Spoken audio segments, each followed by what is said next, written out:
The shuttle docked against the Academy's airlock with a hiss of vacuum seals. Mira remained seated while every other student unbuckled with frantic excitement. She waited until the cabin lights shifted from red to white, signaling full atmosphere. Only then did she stand and pull her simple duffel over her shoulder. Her heartbeat stayed steady. She had practiced that. The Academy brochure called Vexar 4, a neutral sanctuary of interspecies cooperation. In reality, it felt like a diplomatic powder keg waiting for one spark. The moment Mira stepped through the pressure door into the main arrival hall, conversations froze. Dozens of faces turned toward her, scaled, furred, bioluminescent, metallic. Alien students stood clustered in small groups, whispering in languages with tones that were more vibration than sound. Above them, a holographic banner scrolled, "Welcome to the Galactic Academy of Interspecies Development. Rule number 1, no violence." Mira adjusted her uniform sleeve, revealing a compact badge clipped inside her cuff. Earth Survival Program, Level 5 certified. She kept it hidden. Not because she feared judgment, but because she knew exactly what that badge represented. A Deathworlder didn't need to prove anything. A tall reptilian girl near the check-in desk nudged her friend. "Is that her? The one from the kill planet?" Mira offered a polite nod. "Earth is not a kill planet, just challenging." The reptilian blinked her side eyes rapidly. "Challenging is stepping on a sharp rock. Your planet breeds apex predators like decorative flowers." Mira didn't argue. She just scanned her wrist over the registration pad. A display flashed her profile. Mira Cade, human. Deathworld classification, level 5. Specialty, combat ecology, predator behavior. Whispers spread faster. Deathworlder, unstable. Why would they let a human in? Mira inhaled slowly through her nose and exhaled through her mouth, calming the instinct that rose like a reflex any time she felt watched. On Earth, being noticed meant a predator might be tracking you. Here, it just meant aliens were curious. The difference mattered. Her dorm room sat on the far side of the Academy, past transparent walls revealing Vexar 4's surface. Violet grass, black oceans, lightning storms threading across the sky. The hall smelled like a mixture of metal and citrus disinfectant. A sudden clang echoed. Her duffel bag hit the floor and slid several meters. Mira turned. An alien stood blocking the hallway. 7 feet tall, thick armor-like plating covered his shoulders and arms. His eyes gleamed with predatory amusement. A forked tail swept lazily behind him. Dravari. The Academy handbook had a full chapter on their temper. He stepped on her duffel with slow deliberation. "You are in my path." Mira didn't flinch. "You are in mine." His nostrils flared as if inspecting prey. "Speak with respect." "I am," Mira replied. "You want aggression, not respect." "I won't give you that." A small crowd formed behind him.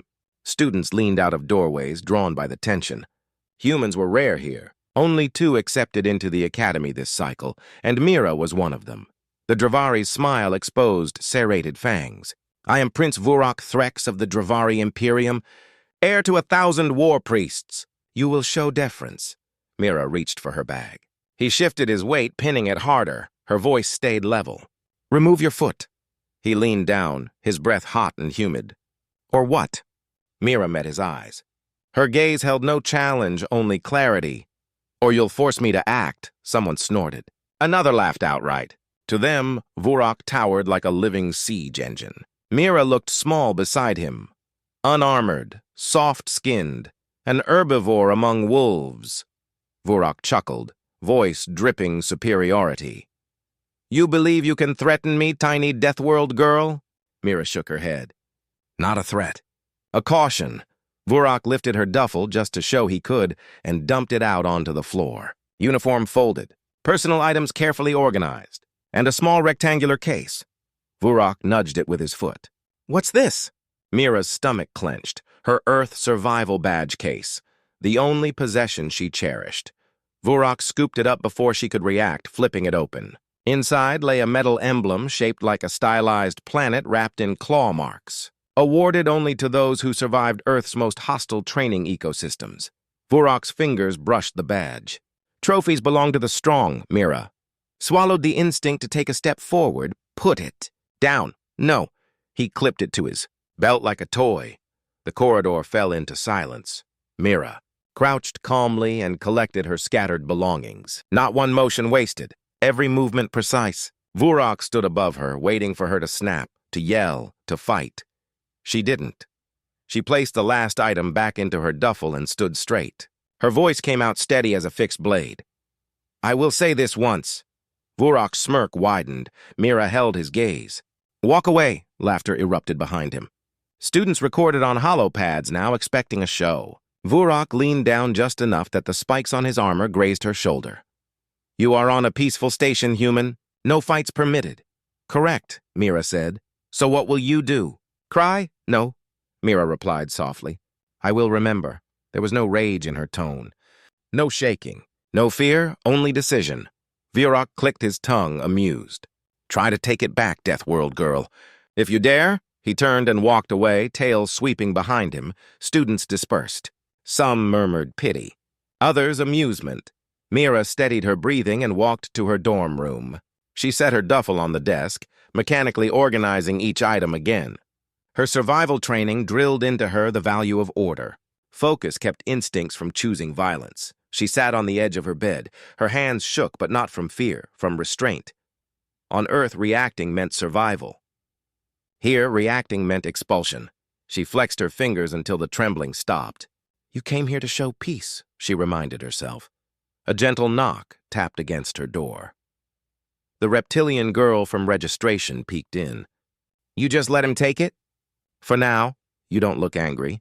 I am, Mira said. That's why I'm being careful. The girl swallowed. We heard stories about humans. That if someone pushes too far, you make them stop, Mira finished. Yes, but I'd rather not. The reptilian shifted, uneasy. Vurok will push again. He always pushes, Mira nodded once. A simple truth. Everyone has a last line, she said. He's close to mine. She lay back on her pillow. She stared at the ceiling, forcing her thoughts to calm. Stretching breath by breath. Slow, quiet, controlled. Tomorrow she would try again. Peace first, always, but peace required both sides to choose it, and Vurok seemed determined not to. The academy cafeteria resembled a stadium more than a dining hall. Tiered seating, panoramic windows looking out on Vexar 4's swirling thunderclouds. Conversation buzzed like static, but the moment Mira stepped through the doors, the noise faded. Heads lifted. Eyes tracked her movement. Not curiosity, expectation. Vurok sat at the center table, surrounded by a crowd. The Earth Survival Badge, her badge, hung from his belt, gleaming under the ceiling lights. He wore it like a trophy. He caught her glance and tapped the badge with his claw. Mira took a tray and walked to an empty table. The food tasted bland compared to Earth rations, but she forced herself to eat slowly, controlling the urge to glance at Vurok. Don't give him what he wants. A shadow fell across her table. A young alien, delicate and insectoid, hovered nervously. Human. Mira? His voice clicked. If you want, I can get your badge back. I can talk to Vurok. I owe you. You shared your survival notes in class. Mira folded her hands. Don't involve yourself. I'll resolve it. But the badge, it's just an object. The insectoid shifted uneasily. Not to the Dravari. It's humiliation. He looked around, then whispered, he plans to challenge you, publicly. Mira didn't respond. She didn't need to. She already knew. Vurok's mocking voice boomed across the room. Deathworld girl, join us. Mira kept her eyes on her tray. Come now, he continued. Show the academy how fierce humans are. His crowd snickered. Someone imitated a human scream, overdone and dramatic. Mira finished her food, stood, placed the tray away, and walked toward the exit without acknowledging him. She moved with controlled steps, smooth, precise. Behind her, metal scraped, the badge hit the floor, bouncing twice before sliding to her feet. She stopped. Vurok's voice cut through the cafeteria. If you want it, bow. The room froze. Students lifted holopads, recording. Mira stared at the badge. Her jaw tightened. The reptilian girl from earlier stood in the doorway, watching with wide eyes. He wants the reaction. Don't feed him. She crouched, reached for the badge. Vurok's boots smashed down, pinning it again. He leaned forward, voice low and full of amusement. You're on a peaceful station. No fights allowed. The rules protect you. Mira didn't look at him. She looked at the badge beneath his foot. I'm asking you for the last time. Move. The temperature in the room seemed to drop. Conversations died. Even the air regulators felt too loud. Vurok grinned. Or what, cry to the officials? Mira straightened. I filed a report. Yes, he said, savoring the victory, and they dismissed it. They dismissed you. He flicked the badge back up, catching it in one clawed hand. Mira kept her stance neutral, her expression unreadable. I'm done speaking to you here, she said quietly. Next time you'll need more than rules. Vurok laughed, deep, confident. We'll see. Later that night, Mira stood in the training hall, barefoot on the cool, synthetic flooring. The academy allowed each species time slots for physical conditioning. Mira booked a solitary session. She didn't need weights or machines. She needed silence. She centered herself by breathing in 4 counts, exhaling 6. The overhead lights dimmed automatically. She ran through survival drills, rapid change of direction, obstacle vaulting, force distribution. Movements flowed like water, precise, efficient. Years of harsh earth training turned her body into a map of instinct. A doorway opened with a hiss. Mira didn't stop moving. Soft footsteps approached. The reptilian girl. Her name was Mira. She held a tablet, worry etched in her reptile features. I shouldn't be here, Mira whispered. But you need to see this. She tapped the tablet. A hologram flickered into existence, a video from the cafeteria posted on the Academy's social feed. The clip looped, Mira reaching for the badge. Vurok pinning it. Mira warning, I'm asking you for the last time. The comments blurred fast. Deathworlder pretends to be peaceful. Weak. Overrated human. Mira's throat tightened. Not in anger, in disappointment, she had tried restraint. She had tried silence. Peace required both sides to choose it. He wants you to lose control, Mira said softly. The Dravari test dominance. He thinks humiliating you gives him power. I know. What will you do? Mira answered without hesitation. I'll make him stop. Mira stepped back, uneasy. You can't fight. The rules stop violence. They don't stop cruelty. The training hall lights flickered. Mira walked to the exit. The next day, witness murmurs followed her everywhere.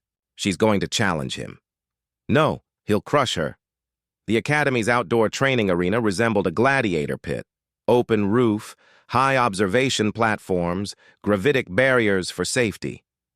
The moment Mira entered, she sensed the trap. Vurok waited in the center, surrounded by cheering students, and her badge hung from his neck. He raised his arms. Finally, the Deathworld girl arrives. I didn't agree to this, Mira said. But you will, Vurok replied, tapping the badge. Or it stays mine forever. A voice crackled over the intercom. This is an authorized public skill demonstration. No direct striking, Mira understood instantly. Vurok wanted a spectacle he couldn't get punished for. He assumed she'd refuse. He assumed she'd protect her record. Mira stepped into the ring. The arena hushed.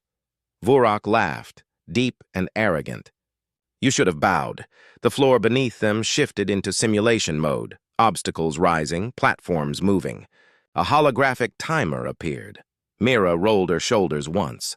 You still have time to walk away. Vurok lunged. She evaded. He charged again. She redirected. He swung a plated arm, claws ripping air. Mira dipped under the attack and slid across a platform, using his momentum against him. The arena gasped.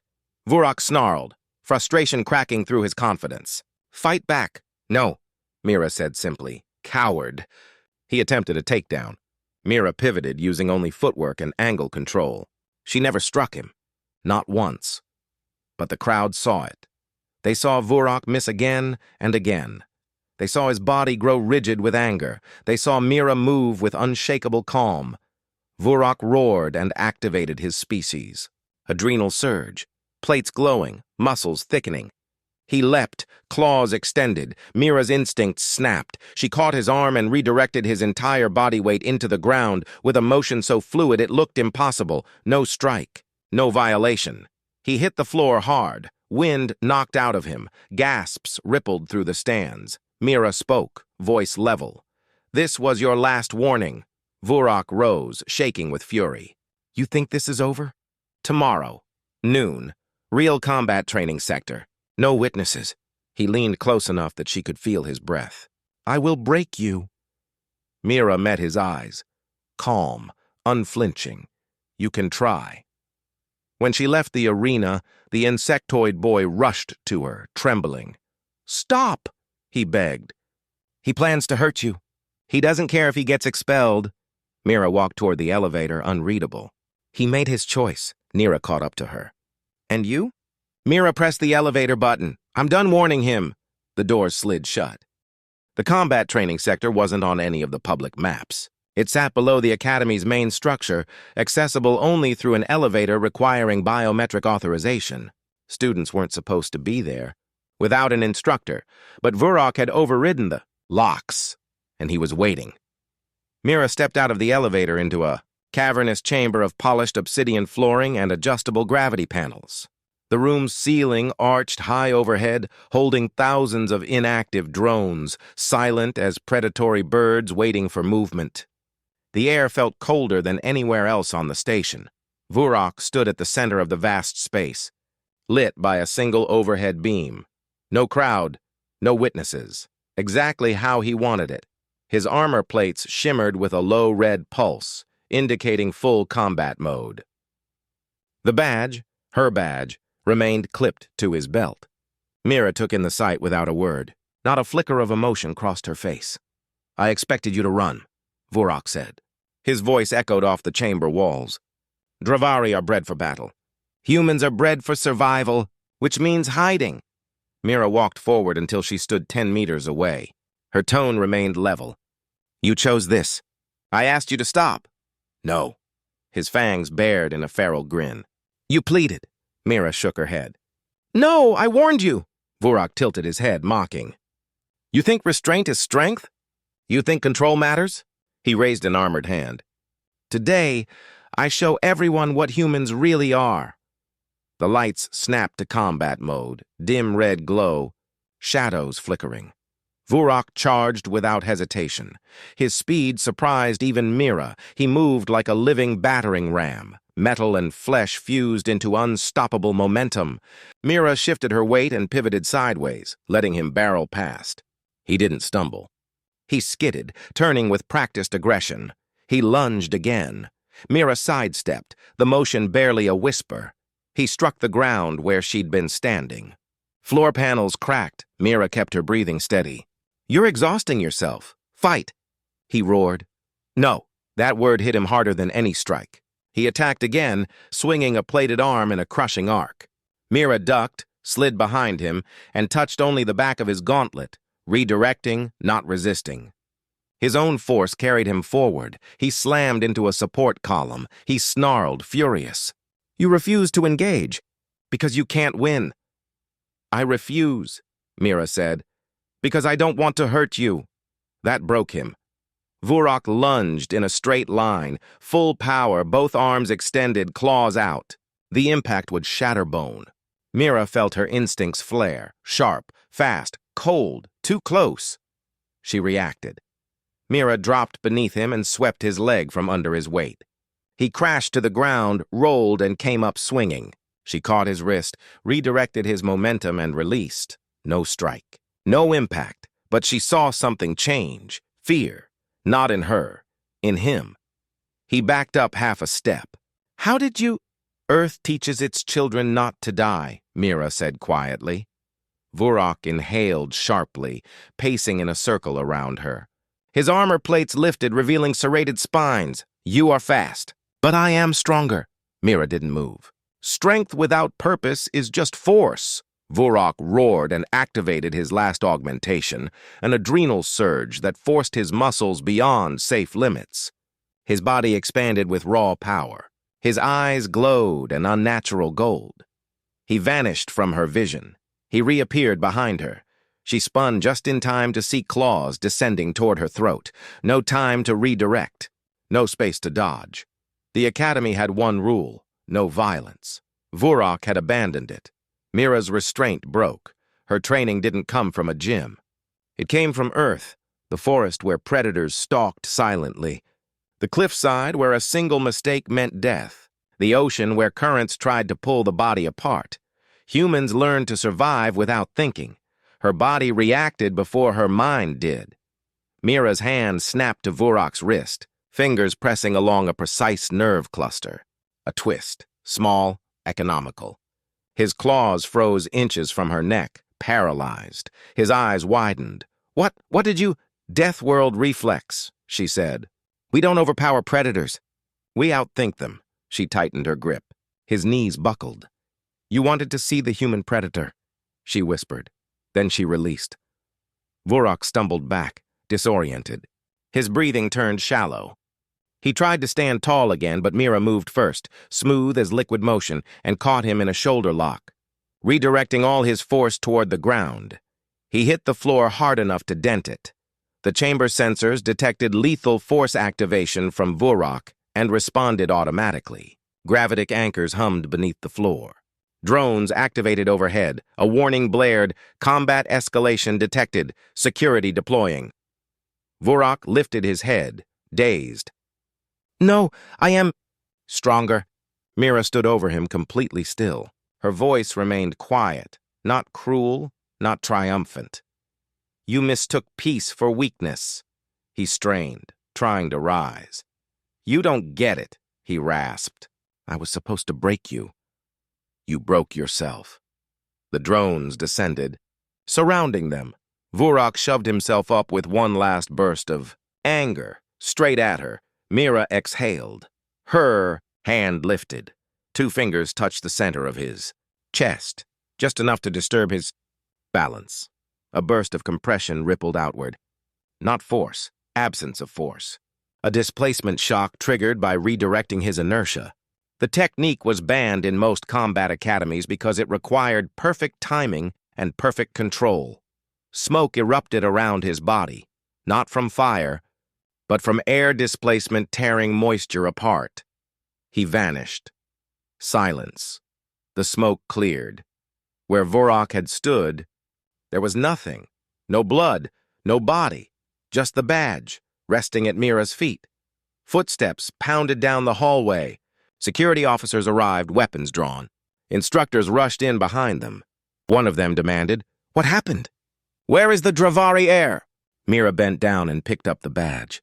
She clipped it gently back onto her sleeve. He'll wake up in the medical wing, she said. The displacement field moved him. Security stared. You transported him? Only because he kept attacking. Her tone stayed level. I asked him to stop. Hours later, Vorok lay in a med pod, trembling.